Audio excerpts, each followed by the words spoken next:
Bem, pessoal, voltamos com a nossa quarta e última aula sobre ética e valores, já chegando ao final desse texto. Na aula passada, nós falamos bem, não é, do termo permissividade, muito ligado também às compreensões ou os paradigmas que são gerados ou gestados das ciências sociais. O autor desse texto, ele foca muito nesses paradigmas.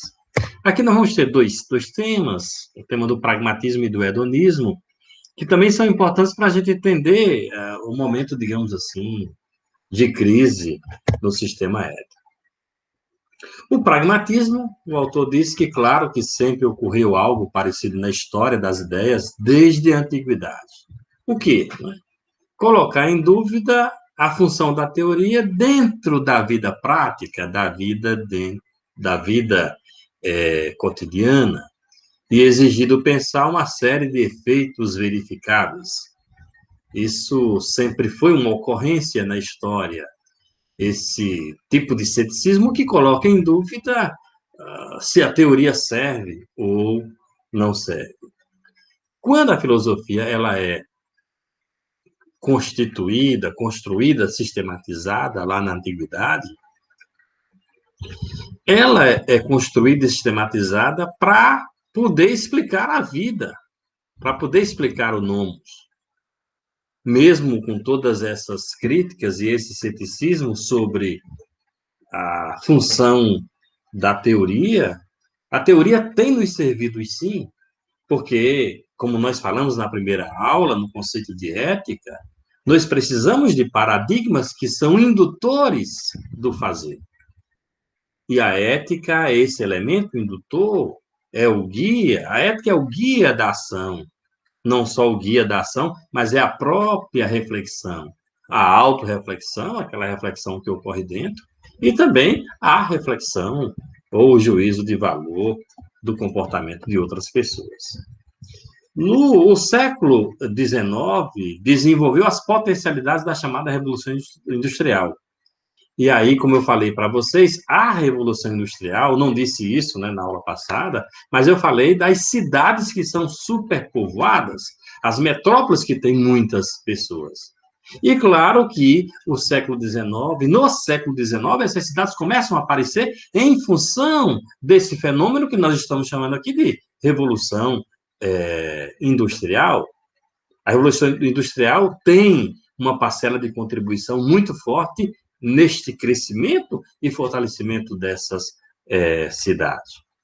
O conceito iluminista de progresso se convertia ou se transformava no conceito de evolução e essas cidades passaram a ser buscadas, elas passaram a ser desejadas do ponto de vista do que se esperava de um lugar para melhorar de vida, daí a ideologia ou a ideia do progresso. Ao lado disso, nós vamos ter a chamada revolução na técnica. Os instrumentos da tecnologia cada vez mais fazem parte da vida da sociedade, ou seja, da nossa vida, e a ciência será fascinante. Então, nós vamos ter um fascínio pela ciência, porque é através dela que a vida vai sendo modificada, que não só os instrumentos da tecnologia passam a fazer parte da nossa vida. Por mais que se protestasse contra o aumento da presença da máquina dentro da vida humana, a máquina continua cada vez mais presente, tanto nos serviços públicos, como nos serviços privados, empresariais, nos serviços domésticos. Tem gente que não lava mais nem prato, porque tem uma máquina que pode fazer isso, lavar roupa, fazer comida, uma série de coisas que a máquina, neste caso, proporciona. E não estou dizendo que é para lavar prato, que a pessoa nasceu para lavar prato, eu estou dizendo que esses instrumentos vão cada vez mais fazendo parte da nossa vida. O século XX recolhe essas tendências e, claro, aumenta em larga escala já que cada vez mais eles serão parte da nossa vida. Gerou-se a chamada tecnologia. E, em alguns casos, essa tecnologia se transformou no que a gente chama de tecnocracia. Repare bem nessa palavra, tecnocracia. Cracia, governo. Técnica, né? Governo da técnica ou governo que atende aos interesses da técnica. E a técnica não é algo abstrato, a técnica existe em função de interesses de alguém. Na aula passada eu falava das redes sociais e daqueles que hoje são responsáveis por produzir uma determinada gente, que eu dizia até para vocês, não é mais produzindo gente como no passado, que poderia se fazer bebê de proveta. Agora é produzindo, gestando uma nova geração. E a técnica, a tecnologia e esse fascínio que a gente tem pela ciência e pela tecnologia só vai ser possível em função de um fenômeno que é colocado na técnica, que esse fenômeno está aí no final do slide, a palavra que eu deixei grifada, hedonismo. E acho que vocês sabem o que é hedonismo. Nós vivemos uma sociedade hedonista que nos empurra para, como resultado das relações, sejam relações pessoais e agora relações com os objetos, o sentir prazer, o ter prazer com esses, não é, instrumentos da técnica e da tecnologia. A tecnologia não tem apenas, como foi dito na aula passada, um valor estético. A tecnologia se configura também como um valor afetivo. E esse valor afetivo está aí, né, sendo impulsionado pela busca do prazer, sentindo prazer. Portanto, o hedonismo tem essa característica importante de fazer com que cada vez mais nos aproximemos da técnica. E aí o tema da técnica, da tecnologia, que eu disse para vocês na aula passada, que é tão importante e que estaria como reflexão desse texto, apesar desse texto ter sido elaborado, construído no século passado, ou seja, há alguns anos, mas ele já apontava para dificuldades que a gente teria agora, já na segunda década do século XXI. No fascínio pela tecnologia, em que alguns veem o lado infantil das pessoas, pode ver-se o poder de uma tentação bastante explicável. Facilidade? E claro, não é? Já pensou? Você tem um carro, faz a baliza por você? Imagine, né? Aqueles que estão próximo ali da minha idade, que sofreram para fazer baliza, sofreram nas mãos dos avaliadores lá do Detran de Juazeiro, que levava a gente para aquela subida da ponte, para fazer baliza ali. Pense no sufoco. Minha primeira carteira de motorista foi tirada lá. Tremia as pernas, ó. O cara mandava a gente, não é? Sinal para a direita, sinal para a esquerda, suba aí a ponte. Quando chegar lá, não é bem no iniciozinho você faz baliza. Hoje o carro, não é? O carro automático, ele faz a baliza por você, ele para. E não é você estacionar entre dois carros, o carro também faz isso. Imagine que toda uma ciência, né? Você encostar o carro com outro carro, ficar igual ali, depois pegar a direção, rodar todinha, puxar. Quando o carro todinho entrar, que você vê aqui no retrovisor que ele entrou todo, você, não é? Volta a direção todinha para o outro lado e faz isso, o carro entra. Hoje você coloca o carro do lado, aperta um comando e o carro estaciona. A segurança, a eficiência. Então, esses elementos vão sendo responsáveis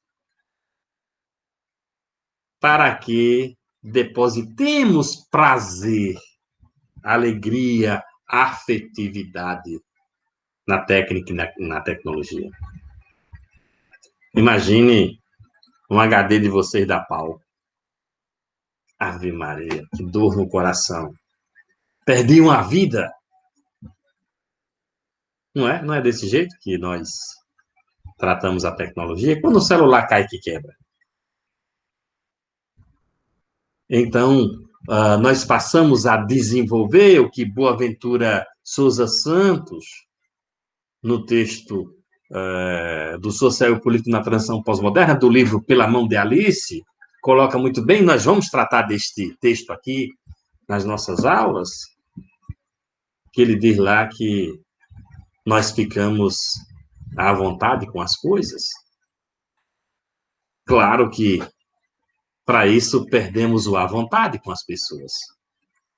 Então, essa tecnologia nos faz infantis e nos gera prazer a utilizar. Aparentemente, o problema da técnica não poderia se constituir um problema desligado da ética. Por quê, né? A técnica é o fazer, que era a arte do fazer, do passado, de conhecer, de saber fazer. Ao saber fazer, ao ter técnica, ao ter arte, é preciso a gente compreender que aquilo que a gente faz vai servir para alguma coisa. E aí é onde entra a moral e a ética, que não podem se afastar deste elemento que está nas motivações que antecedem o próprio fazer. Porque o próprio fazer é o mundo da prática, ou é a realidade prática. Muitas dessas coisas têm sido feitas sem antes terem sido passadas pelo prisma da reflexão. E, infelizmente, os resultados com o uso podem ser nefastos, ruins para a própria convivência da sociedade. Como diz o autor, à medida que o fazer, a produção de coisas penetra o sentido dos atos, e em que uma série de técnicas e de aparatos técnicos integra os afazeres vitais dos seres humanos, a técnica, mesmo em seu sentido mais genérico, assume também um significado ético. O homem, na sua condição de fabricador, de faber, fabrica objetos, constrói e destrói, emprega utensílios, cria armas,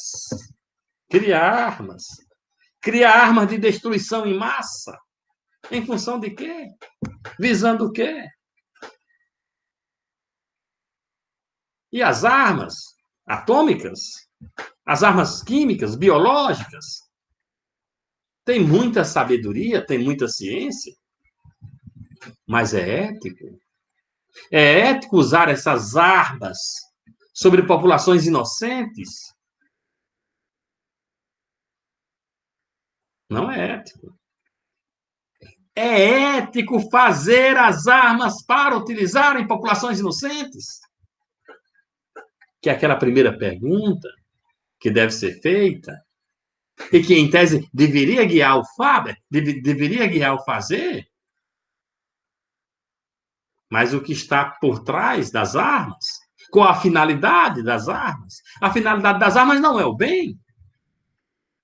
Não é aquela finalidade que nós já vimos aqui, da própria sociedade. A finalidade das armas é o poder das nações. Então, ela investe para fabricar armas, para produzir armas, porque ela quer ver o outro destruído. E a destruição significa morte. Significa varrer do espaço pessoas que nem sequer estavam ali interessadas nesta busca pelo poder. Então, a técnica, em seu sentido mais genérico, terminou por impor-se como uma realidade avassaladora dentro da sociedade moderna e do viver dos homens.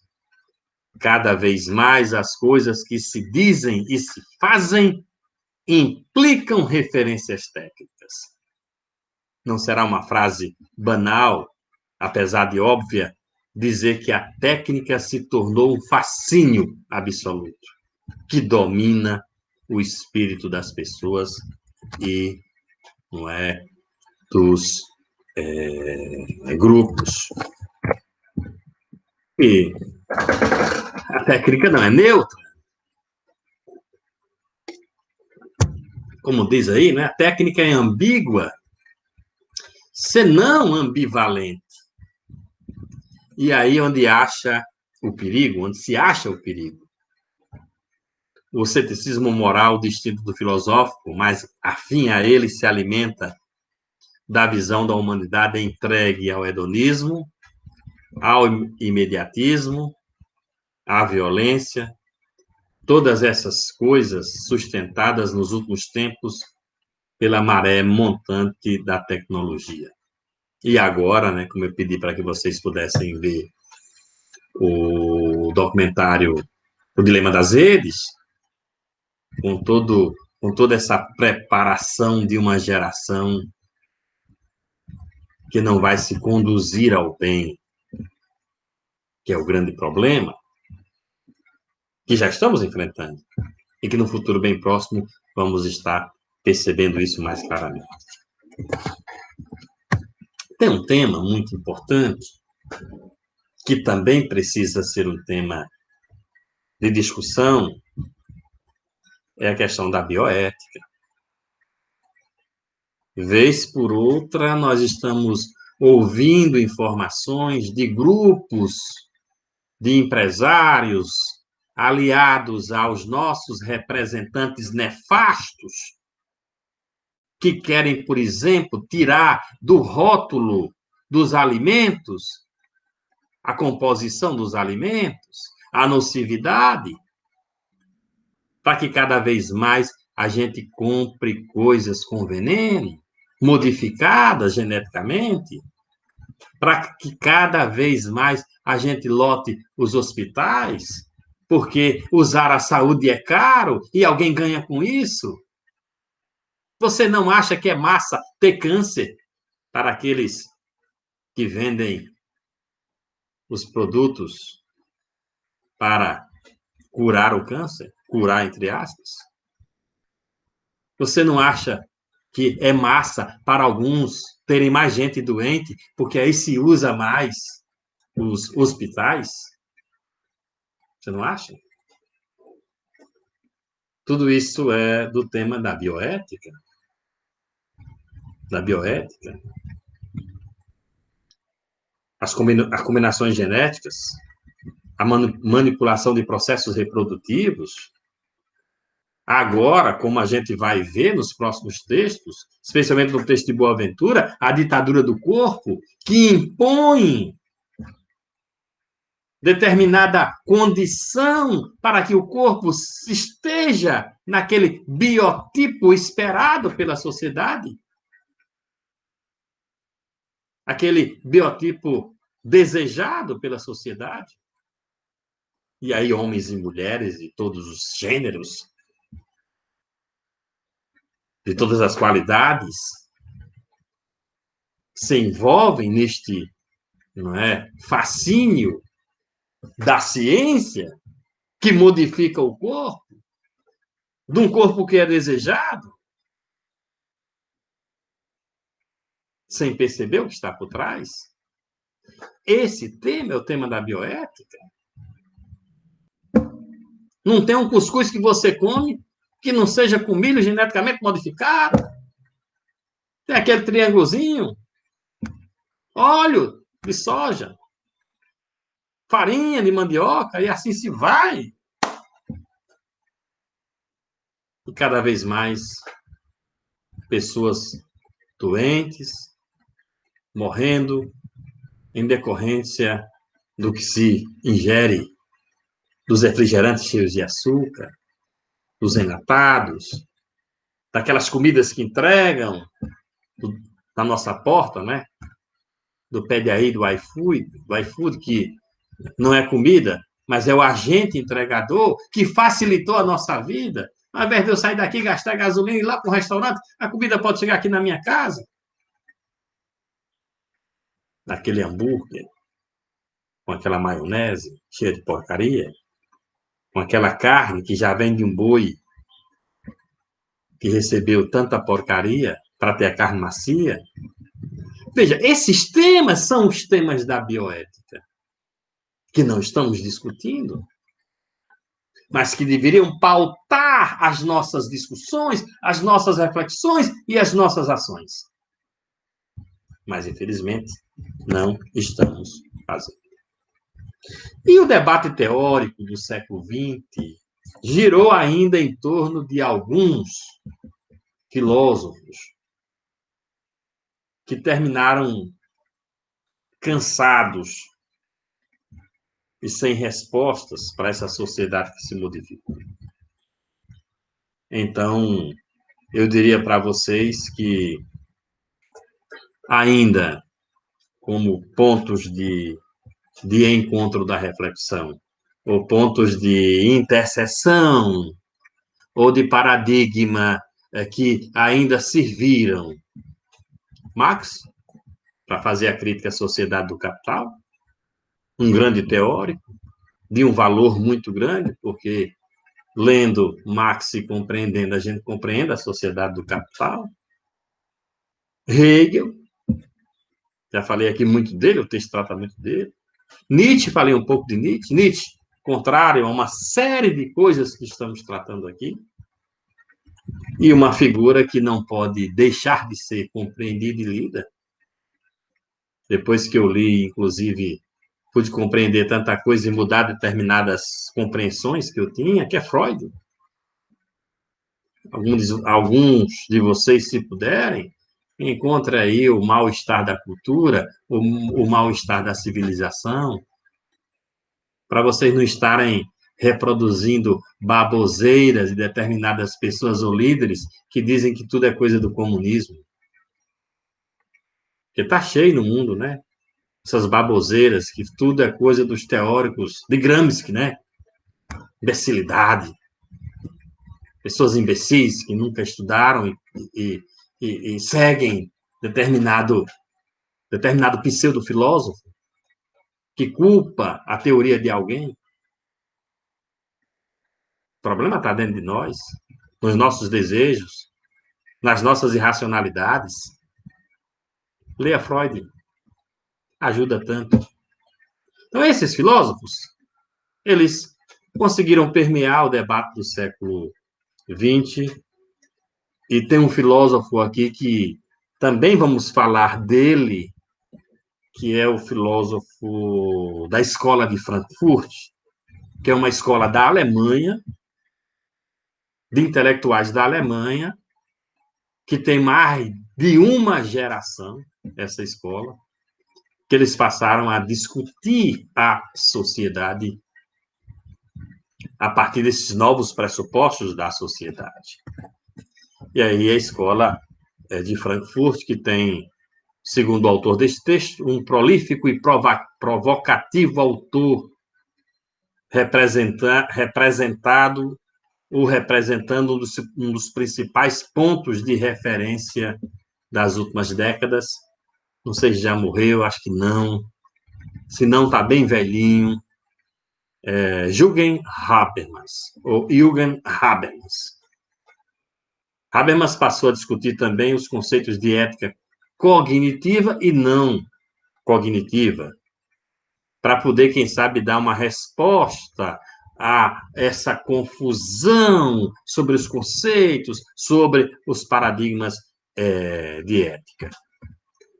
O primeiro pressuposto da ética de Habermas, que trabalha com a ideia da razão comunicativa, expõe ali num belíssimo texto esse conceito de razão comunicativa, é de que as pretensões das normas têm um sentido cognitivo que pode ser discutida que pode, inclusive, ser reelaborada pela comunidade que vai ser atingida por aquela norma e que podem ser tratadas como pretensões da verdade. Segundo o pressuposto de Habermas, é de que a fundamentação das normas e das ordens exige a realização do discurso efetivo, e aí eu creio que ele se aproxima do Hegel, quando faz aquela reflexão sobre os atos da consciência.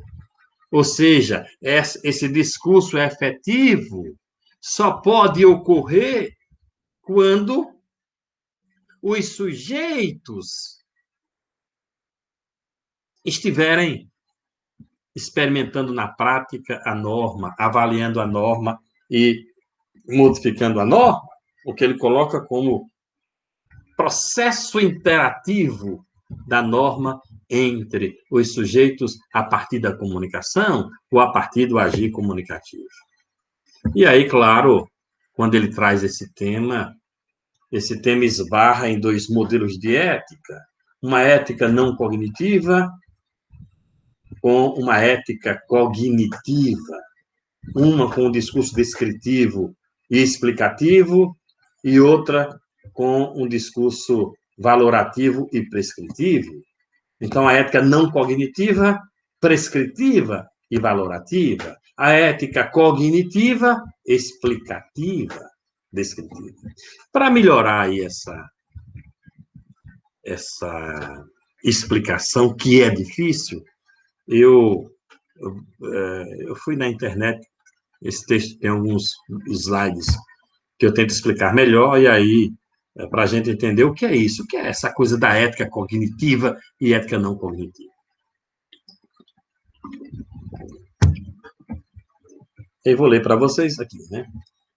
Habermas começa o texto afirmando-se um cognitivista, ou seja, que ele adota uma perspectiva segundo a qual é possível afirmar que podemos conhecer a verdade no campo da ética e discutir essa verdade e modificar essa verdade.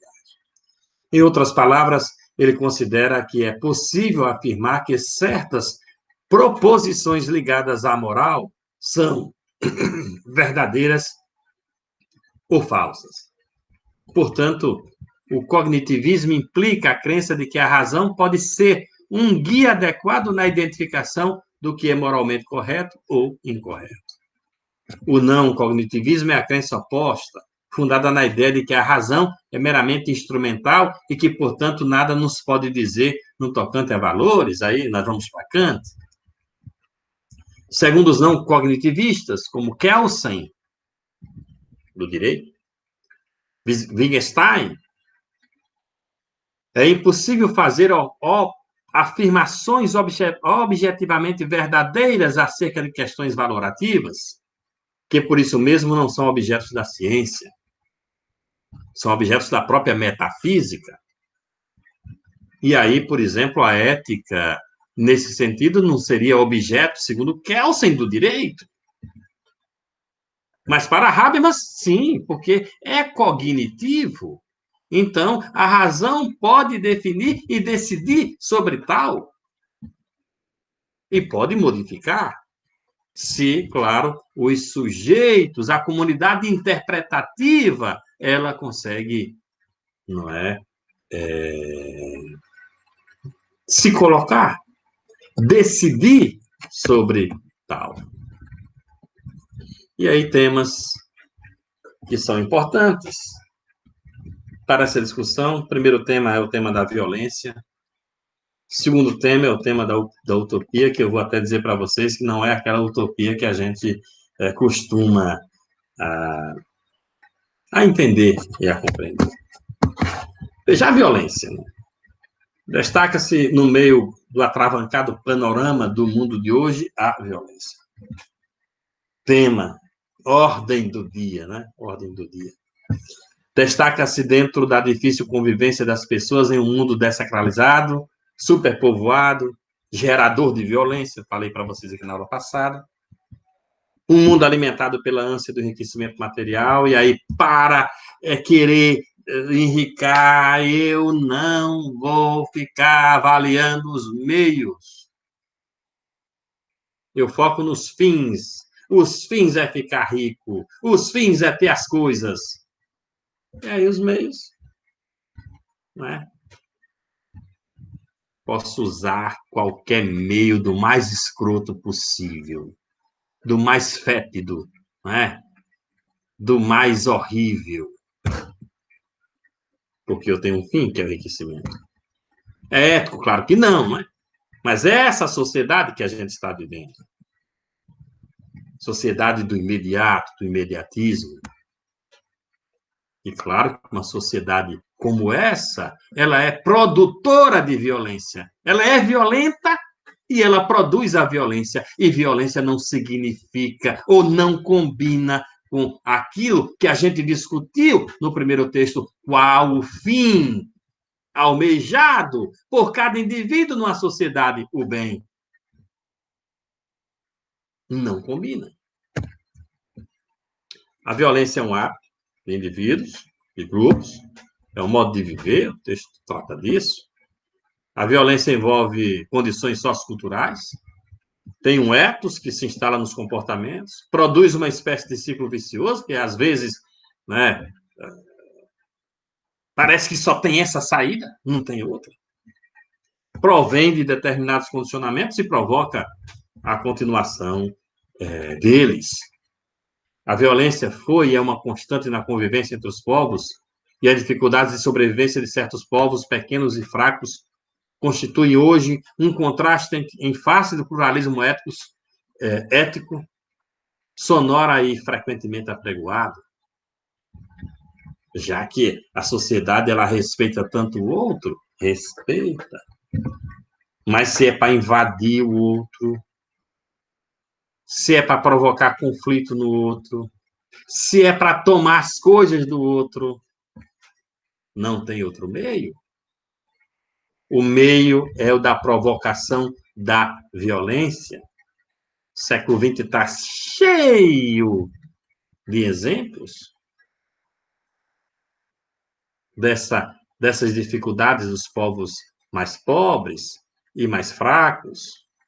E quando eles querem ter autonomia, como os mais fortes conseguem, não é, dominá-los, como os mais fortes conseguem, inclusive, convencer a sociedade que aquele mais fraco é pior, é terrível, é horrível, que deve mudar o sistema de governo dele, que o governo dele não presta.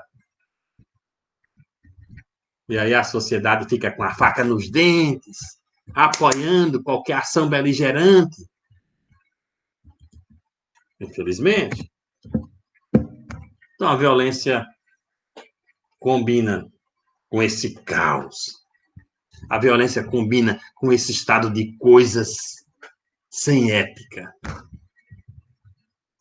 Mas o autor acredita. Ele diz que o amanhã pode ser diferente. Amanhã pode ser outro dia. Utopia possível. Possibilidade de uma sociedade melhor. O autor diz que seria viável contrafrase, seria uma viável contrafrase dizer que as utopias, por sua vez, são construções éticas, referidas à política, à educação, à economia, à religião. Então, são utopias, construções éticas. O que há de utópico nos sistemas éticos é que neles a relação entre o ideal moral e a realidade humana se formula sempre a partir do ideal, porque, como disse lá na primeira aula, é o que se espera. Em qualquer relação, seja pessoal, com as coisas, né, com as pessoas, com as instituições. É sempre a partir do que se espera, é sempre a partir do ideal. Se é ideal, é utópico. Não significa dizer que não é possível. Se é ideal, é utópico, mas também é possível. É possível que o meu vizinho seja solidário comigo na dificuldade? Desde que eu seja com ele. É possível. Esta é a utopia, né, que pode ser realizada. E a vida humana, ela é mesma formada de pequenas utopias, de pequenos gestos, de pequenas ações que são grandes. E essas pequenas ações, como diz o autor, reunidas, podem ser remetidas a uma utopia maior, a uma utopia integral que reúne os ideais do viver. É a esta utopia, é a este ideal que se refere a ética, pensando sempre no fim, pensando sempre na finalidade da vida em sociedade, que é viver o bem. E nós não vivemos o bem, porque bem ali tem alguém passando fome, bem ali tem alguém se prostituindo para poder sobreviver, bem ali tem gente no mundo das drogas porque não acredita mais nessa sociedade, bem ali tem gente tirando do alheio, bem ali tem gente roubando da gente, lá em Brasília, por exemplo. Isso é sociedade do bem? Não é. Isso é sociedade da ruindade. E o que vai ser a ética? Tudo o oposto disso que eu disse para vocês. Não tem como ficar reclamando de corrupção, ser hipócrita,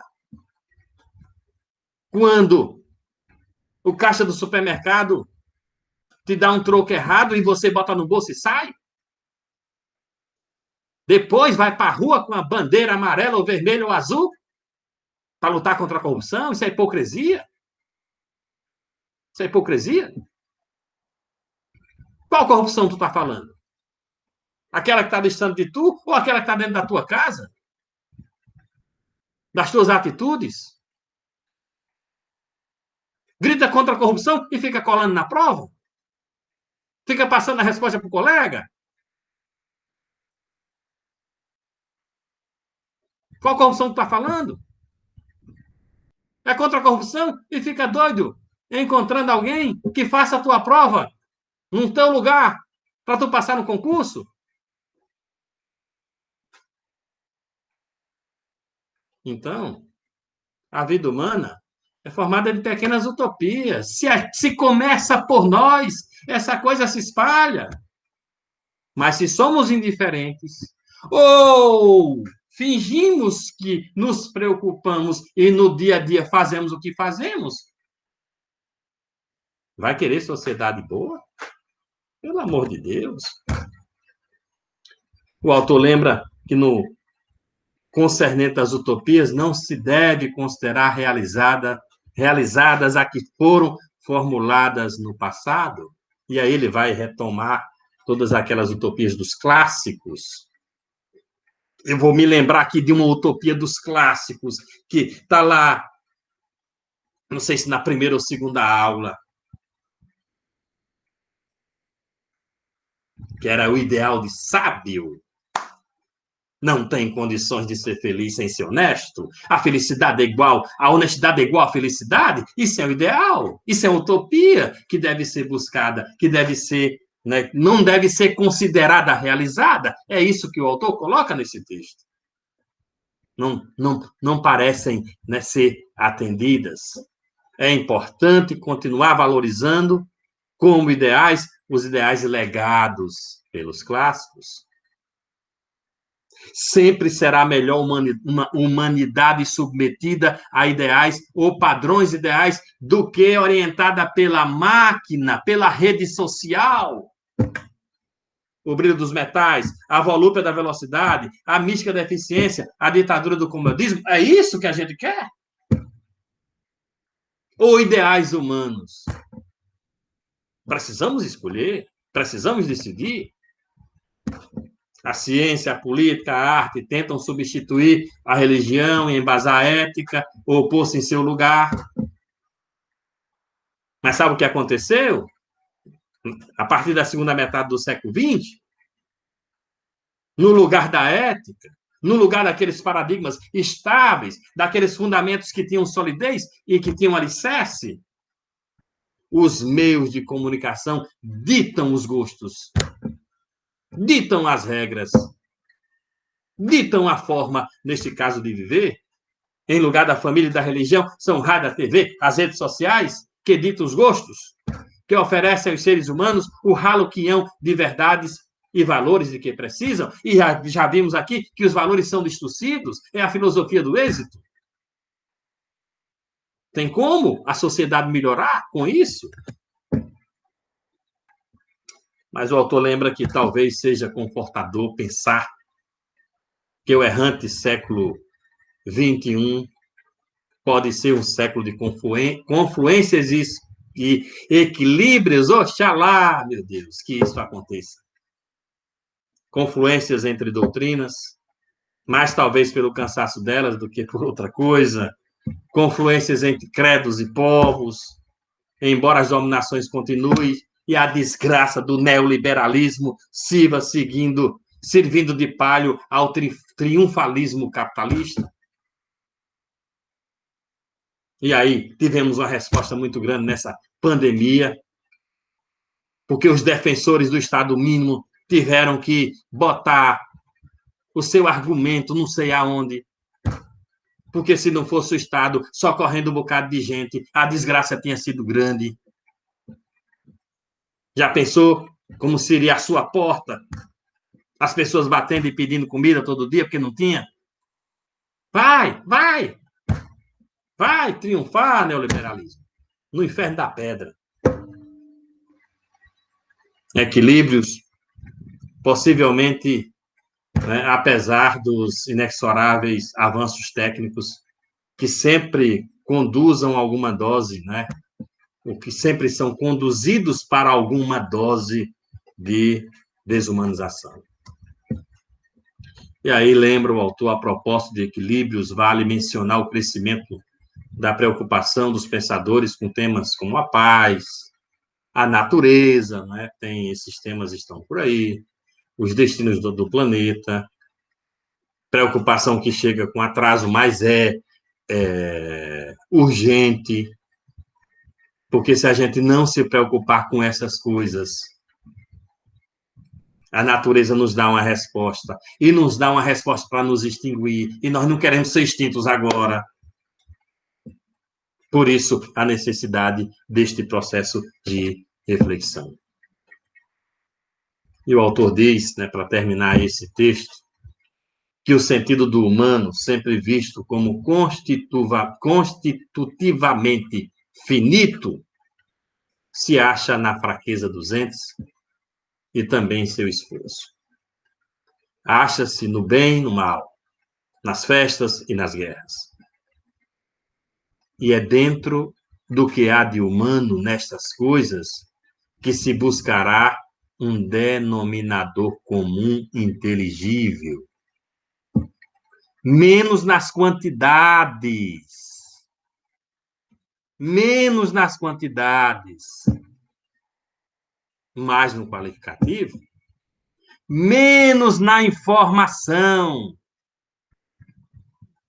Mais na essência da mensagem. O que devemos fazer? Reconstituir a imagem do ser. Recuperar o sentido do humano. E essa imagem e esse sentido do humano, da humanidade, que precisa de paz, que precisa sobreviver, que precisa vencer esses obstáculos da ignorância, do preconceito, do racismo, da xenofobia, da desigualdade social. Esses sentidos se dão com a história, estão com a história, posto, né, que nós somos pessoas históricas. Portanto, essa é a mensagem que o autor passa nesse texto, apesar de ser um texto difícil e complexo, mas nos coloca frente a essa crise, que é a crise do sistema ético. Mas termina pedindo que a gente olhe para o humano. Porque é pensando no humano com todos aqueles aspectos que a gente pode, neste caso, pensar uma sociedade melhor. Portanto, essa foi a nossa última aula desse texto, Ética e Valores.